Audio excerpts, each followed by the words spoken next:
Hello. Hello. Hello, Puppet.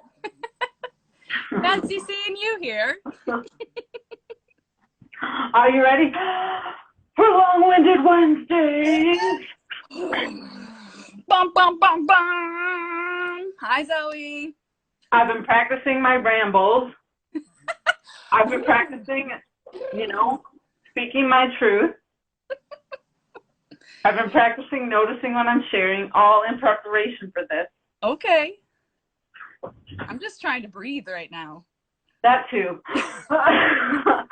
Do not forget to breathe. Before we start, Maren and I were just talking about just our general paranoia that ebbs and flows around whether or not, we got COVID-19 and if that's up in our lungs or what. For me, I saw a little scratchy throat and I was just like, but I can't overthink it. Because you never know.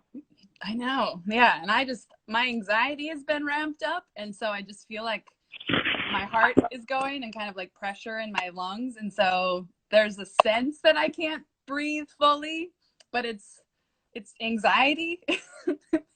But yeah, there's like moments like, do I, like, what do I need to do? Do I have it? Oh, it's so scary. It's so real. It's so all the things. But it's just like all the possibilities of what it could look like. Yeah. Are you the person that has just a simple cold? Now I'm going around sneezing, not even realizing I have it. Am I the person that could need to go to the hospital? It's not worth going in all those directions, but I feel like that's part of what makes this so exhausting, is not knowing the symptoms, something so simple that we should be able to know by now. Right. So yeah, as a little check-in. Yeah. How are you feeling? Today I'm feeling pretty good. Yeah, I'm very grateful whenever I wake up feeling some kind of motivation and the sun is out. So I'm feeling pretty light right now. What about you? Yeah, I feel lighter today as well. I cut my own bangs. I had to do it. They're down below my eyebrows, and for whatever reason, that really perked up my mood. Yeah, other than the constant anxiety that I feel is there. Today I feel all right. I feel better. I did a little workout already. It's sunny here, so that it helps with the flow of the day a little bit. For sure, I feel that. I went for a morning walk. Haven't done that in a long time. And I feel connected to the earth. Yay! And it's Taurus season. Woo! Celebration. I will unabashedly, unapologetically be bougie this season. I will be your season. Napping whenever I want, because it's all about comfort, y'all. I will be in the comfiest clothes. Okay. And fashionable. If I want to shop, I'm gonna shop. Okay. Yep. If I want to be kind of loud and proud about my ideas, it's gonna happen. Do you, boo? None of that seems too different than my norm, but hey, now I feel the freedom to You got the permission. It's your season. Yes. Yeah, so today I would love if we could just dive into a little bit of a discussion around the recent protests that have been happening across the country. And yeah, even that gesture, it says a million words right there, protest. And I'm recognizing how many different perspectives there are on when is too soon to open back up, whatever that means, open up the country. When is too late? What is too much? What is not? And I think as I've been observing social media and feeling things come up for myself, what I'd like for us to be able to do today is to discuss our opinions on it, and also notice what kind of emotions come up for us as we do, and as we talk about the kind of images we've seen on the screen of people holding up signs saying I need a haircut, or worse, because there's been a lot, of different protest signs out there. So if you're cool with that, Maren, could we discuss this topic like that? Trying to be super conscious of what's coming up for us, as well as discussing. I like it. I mean, what else do we do? It's building bridges. So you're saying we're trying to be more embodied and naming what's going on for us. Yeah, that, and I feel like you're right. Like we do that at Building Bridges a lot, but what I see that sometimes we still have room to grow in Building Bridges is in being able to really kind of neutralize where we're at to be able to hold multiple perspectives. All the things. Right. So like I feel like we're still very much anti-oppression and intersectional, and yes. And is there a way that we can hold other perspectives outside of what Building Bridges stance is in order to learn about what happens in ourselves when we do that? That makes sense. I don't know. Yeah. Cool. So out of all the images, articles, things you've seen around the protests of opening things back up, tell me about the one that made you the most mad and why. Well, I'm currently back in Minnesota with my folks, and honestly, watching the protests here in Minnesota in front of the governor's mansion is the ones that really hit home the most. And I can already feel my heartbeat racing and my body like tensing up. Because when I was living here in Minnesota during, years ago when Philando Castile was murdered here in Minnesota, it was a huge part of my life experiencing, first of all, seeing that through a racialized lens like I never had before. And then two, like really like going from feeling to acting very quickly. When I heard about his murder, the next morning I drove to the governor's mansion. And so being in the space in front of the mansion for a protest is something I've personally experienced. And it was around Black Lives Matter. It was around a murder of a Black man. And so to then have that experience, at one point be a part of a protest in the middle of the highway and seeing a barricade of police officers coming towards us, and me as a white person deciding, do I want to get arrested tonight? Am I in that space right now, or am I going to walk away from this? To then seeing white folks specifically in front of the governor's mansion with potential guns, with signs saying they want to get back to doing a haircut, or to me what seems like really frivolous things that are inconveniences, are not life or death, really put me in my anger, and like all the feelings of anger and sadness and frustration around what I experienced previously all comes up in seeing folks essentially on the other side protesting for something that to me is not the same in terms of severity, in terms of impact. And I'm like shaky right now. Yeah, I feel like I'm observing a couple things. Can I reflect that back to you? Yeah. So I'm observing that, the emotions inside of you shifted from when we first started this conversation on a more lighthearted note to now. Another thing I observed is that when you just shared what you shared, you were really careful with your words. And you said, to me, this is what it seems like. And in my perspective, this. And so I'm wondering if you were consciously doing that and why. Because what I've learned is it's a posture we use in building bridges as well, around like that was my experience, and so instead of overgeneralizing, I'm trying to just share from my story, my space, because that I'm one person looking at a scenario, and so my reaction, my beliefs, my values, like everything that I carry inside this human form are potentially being lit up or being experienced just within my own body. So just because I think and feel and believe what I saw and experienced doesn't necessarily mean that's what everybody else experienced. And I have the unique experience of seeing both of these protests essentially happen in the same location, which is a potentially unique experience. How do you feel now after explaining a little bit outside view of what you were just explaining? In terms of like using I statements? Yeah, like how do you feel in your body and emotions wise now? I feel a little calmer. I still have like shortness of breath and like still a little, look at I'm shaky.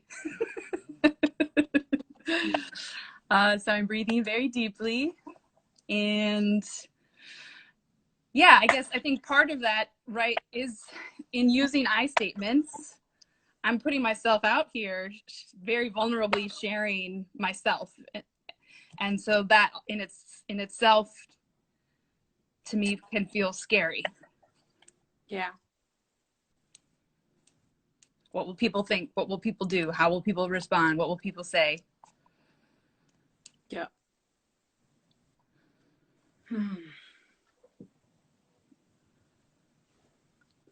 Yeah, I think that it's what you just did is something that I know we both do, but just a practice that I feel like can be helpful in times like this when it's like immediately when you see the images, sometimes you can be triggered by everything that's going on and our own wounding, especially when it comes to oppression.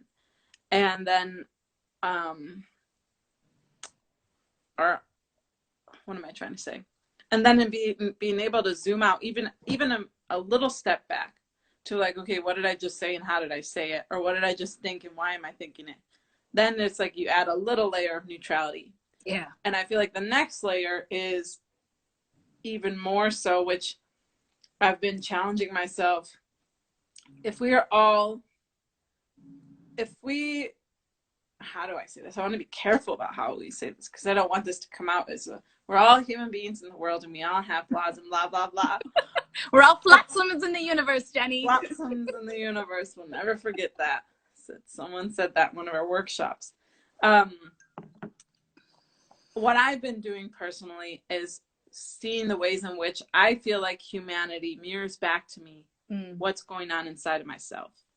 And if I believe we each reflect different aspects of one being and one existence. And so if I have shadow parts of myself, if I struggle with like directly naming what's hurting me, and then I see that you're doing it, Maren, I'm like, ugh, why can't Maren name what's hurting her? It's most likely happening in me and being reflected back to me. So that's how we continue to grow. This is all my belief.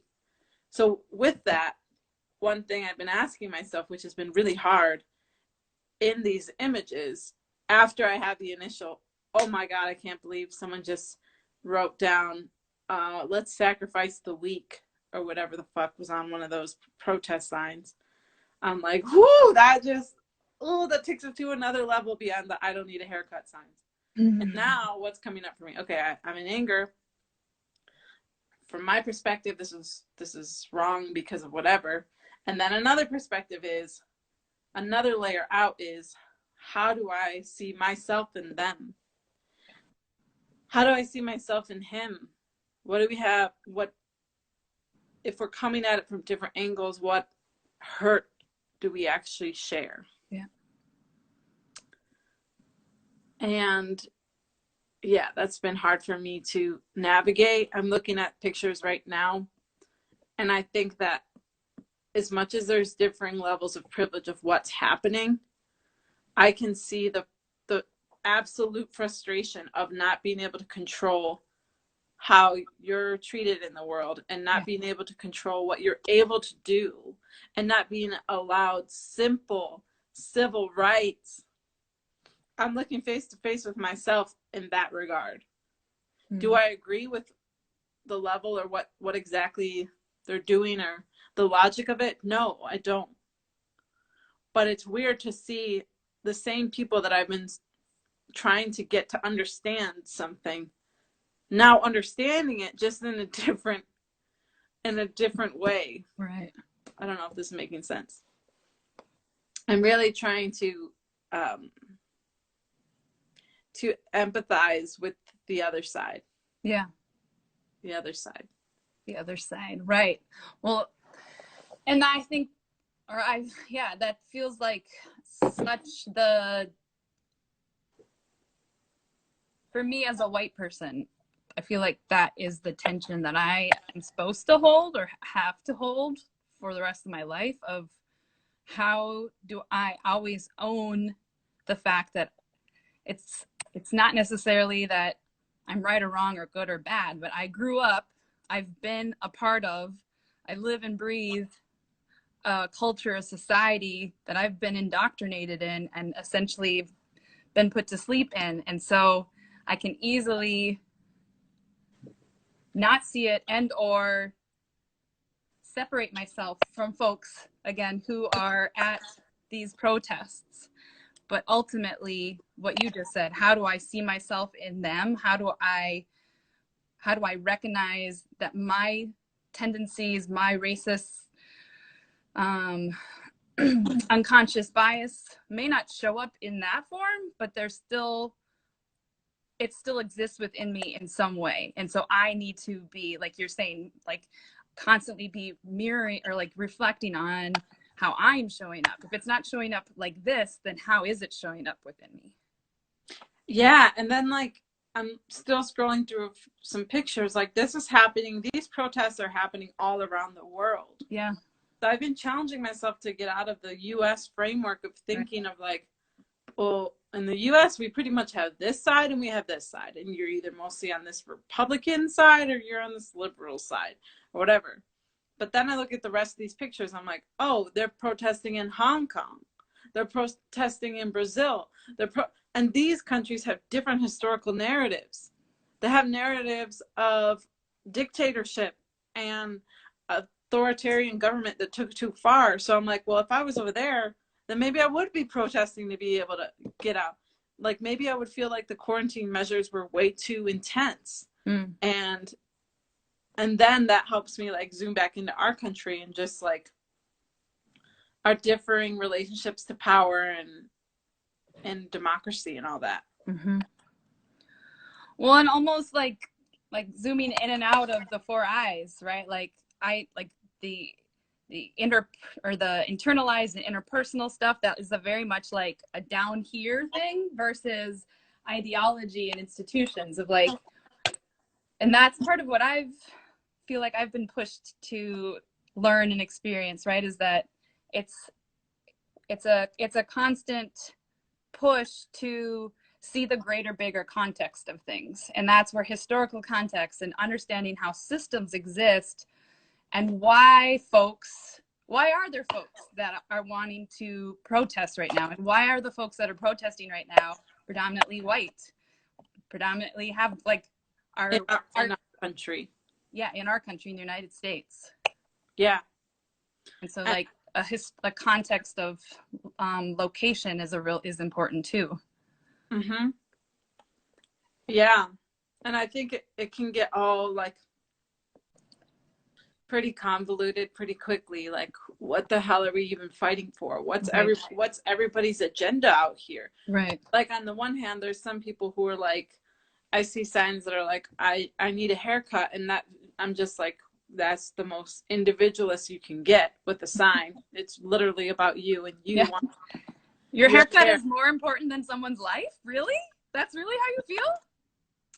So that's one sign, and then there's other signs that like say Fauci was wrong or Trump something, and that's when I start to get confused and be like, what are people actually protesting about? Like, are people using this as an agenda to further support Trump? And I think yeah, but I think like there's so many people who are confused right now. So Yeah. many people who are in fear right now. And when that happens, there's lack of vision, there's lack of clarity, there's lack of oneness. And it starts to get really like a free for all in terms of fighting for opinions. And that's what's like, to me, that's what's, I don't know what I'm going to say, worrying me in a way. Cause I'm like, well, when a little bit of anarchy can start to happen when people aren't even on the same page about what they're fighting about, especially people with power, white people. Mm-hmm. Because it's like, sorry, one more thing. Mm-hmm. When I think about like Black and brown resistance movements and protests, we gotta have a freaking step that's in line. We step together, whether that's a march or a chant. Know your shit. We got to know when and where we're going to the thing to protect ourselves, and to know when and how we're going to get somewhere. And I feel like that's hasn't been the case with whatever's going on with these protests. And on the one hand, it's like, wow, look what their privilege gets them. On the other hand, it's like, wow, this could turn into a terrorist movement, like, easily. How are you feeling after sharing that? Thanks for pausing me. I started, like, I didn't really know what I was trying to say, and when I got traction on what I was trying to say, I felt like a little energy tornado. And it started as like anger, but then moved to like my heart of like, this is a hard issue, and I don't know. But now I'm calming down, now that you asked me that and I saw that. Is there more? I think that's it. Yeah.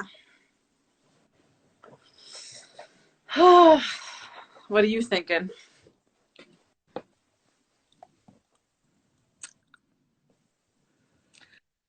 I'm thinking that what we saw is an example of the continued example of white terrorism out to not worried about shit.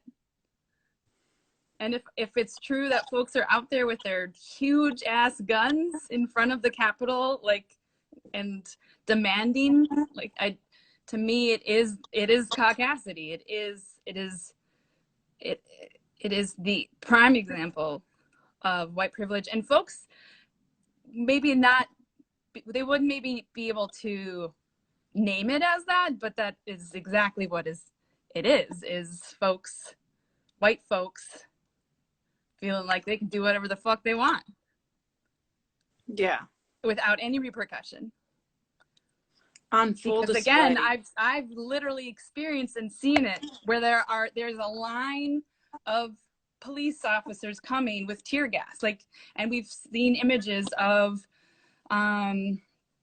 indigenous folks in their own land trying to protect themselves and their family and their land, and water hoses and what, like, where was that? So I get back to like angry, like these white folks are me and mine, and they're still out here and have always been out here, not, only concerned about themselves and wielding any sort of power that they possibly can find. Reagan said the absolute caucasity. Yep.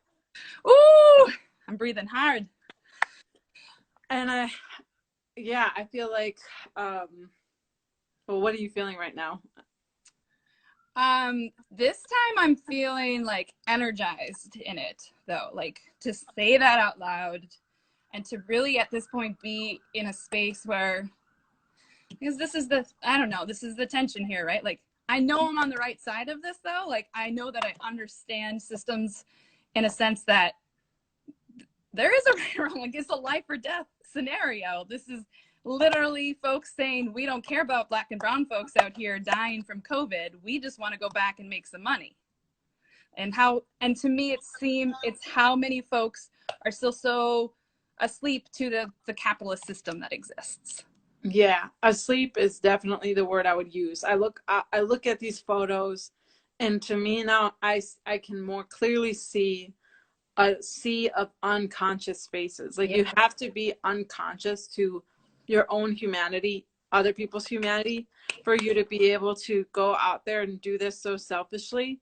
And maybe you have some sort of an idea that it's selfish, but also you have to have some beliefs in place telling you that it's okay. Yeah.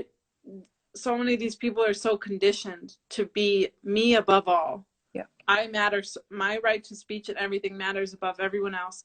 They can't even draw the direct connection to what you just described of the Black Lives Matter movement and the protests that happen there, and the way that Black and brown people are treated when we protest. Like, I'm starting to see more and more that it's not necessarily that people are like, oh, I understand how oppression works, and I understand that that's racism, and I'm going to just like shoo it away. No, they don't even understand it. They're throwing around the word oppression because they don't even understand it. Right. And they're just reacting. Yeah. And in order for like us to be able to work together, I don't know, with or without people who are doing this, but we have to grow in consciousness that we exist beyond ourselves. And in order for us all to liberate, we have to liberate together. We have to liberate ourselves together. Right. And so there's always this tension too of like, so there's essentially like these extremes, and there's an extreme that we're seeing out and about right now. And so one thing I, as a white person, how do I get myself to understand why they're doing what they're doing, how their actions are in me, or thoughts or beliefs are still in me, and how I'm going to rectify that, change that, do differently. And also, like we talk about this at Building Bridges too, like, who is it that we can work with, or who is it that we can call in, and where is it that we do this work? Because there are going to be some folks who we are not going to be able to call in right now. And yet that is the work of how do we bring in more folks and work in the sphere that we can, and that be okay, that be good enough. Totally. Like, just because some people are out here unconscious, not understanding the four eyes of oppression, acting out of privilege and all this, doesn't mean that it's up to us, or it's up to people doing the type of work that we do to help them. Mm-hmm. Like, some people don't want to be helped. Some people aren't ready for that. And I have found that I get more hurt in the process when I like extend myself and my understanding of these topics to people who don't want to hear it. Right. So I'm not really about that business anymore. Yeah. Who's ready to get challenged? Who's ready to talk about our internalized racism and sexism and all that kind of stuff? Let's go then. Let's go. Join us. We're doing this on a daily basis, so we are. And will you share? So I don't know if it was today or the other day, but so you and I have done a podcast, and our first episode was around disbelief. Mm-hmm. But you had said, like, even I'm in disbelief right now. Would you share more about that? Sure. Yeah. The other day I was talking to Maren about how, as these protests, it was about the protests, right? I think so. As they started rising up, I was like, I know I shouldn't be shocked, but I'm kind of shocked. Like, I'm just like I was telling my dad, I'm like, Papa, they're walking around during a time when illegal people are getting fined for congregating. And he was like, well, it's their freedom of speech. And I'm like, Papa, whenever we've done that, or any Black and brown people have done that, freedom of speech, there's been physical repercussions. And now the main people who've been fined $1,000 are Black and brown. So in that, I even hear it in my voice and my body. I'm like, wait, I guess I knew we were hated, but damn, we're really hated. Like, what? Yeah. Like, literally the color of your skin will cause police to look the other way. Like, they're just, I think that's been, I've been in disbelief around that again. Yeah. Well, if we really let ourselves look at those pictures again, especially of the folks with like guns as tall as them in large groups, like 10 plus people just standing there with guns, and literally no one's worried about it. No one's trying to do anything about it. Yeah, that too. You're not worried they're going to take that out and try to shoot. You know who have been active shooters the past decade? If we look at the pattern, yeah, white men. That's where like, ooh, I get in my acting, I get in my like mad. I get really mad. Yeah. And I think we were talking too, even just like the confusion, because Donald Trump, 45, he told folks they should stay home. And yet he's on Twitter saying, liberate Minnesota. Like he is also like going back on and confusing, like he's being confusing on purpose. Mm-hmm. Yeah. Inciting a riot. And no one's mad about that either.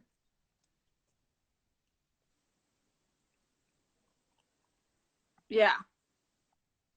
We're coming to an end. Our time is coming to an end. Are we? You're such a good timekeeper. I can tell. Oh, we'll have to accept non-closure, Jenny. Mm-hmm. And just continually be in this wrestle of things coming up. I'm finding myself reacting, getting triggered, feeling all the feels, allowing myself to feel that so that the emotions can move through me, and then also finding a level of consciousness in it and being able to see myself in the rest of humanity. It's tough stuff. It's a lot to ask of you. It is, but once I've seen this route, I can't unsee it. Like I'll even find myself typing in a comment to add to something and be like, why are we doing this, Jenny? Like, do we really got to do this? Yeah. Do we really got to put this in there? Like I literally today on Instagram was like, what people, but I probably don't need to do all this. Like I just don't need to do all this right now. So yeah, like it's a lot to ask, but I find myself wanting to go deeper with my own consciousness journey around all this stuff. And that's all. I mean, that's what we're supposed to be doing, right? Like that's the work that's here, is our constant own inner work. It's just personal before it's anything. Yeah. There's plenty of groups going around being like, but that's their fault, and that's their fault, and that's his fault, and that's it. And it's like, what is that doing? Right. End up like this. Yeah. And honestly, that's been really interesting, because I have seen some folks like, really, you're mad at Donald DT? Like, but what about like all the other presidents beforehand who have performed and done things that have murdered millions of people in various ways? And so it's like you said, I've had a lot. This last week especially, there's been many moments where I'm like, you know what, I'm not gonna do this. Like, deuces. Step away. Yeah. My energy needs to go somewhere else. Yep.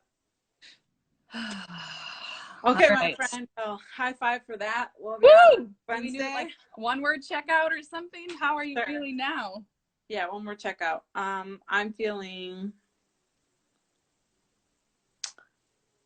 feeling heard. Good. Thank you. Thank you. I'm feeling, can I say I'm in my conviction? Does that make sense? I'm like feeling very, let's go. Get him. I don't even know who we're getting. But... I don't know either. I guess, yeah, energized. Yes. In a weird way.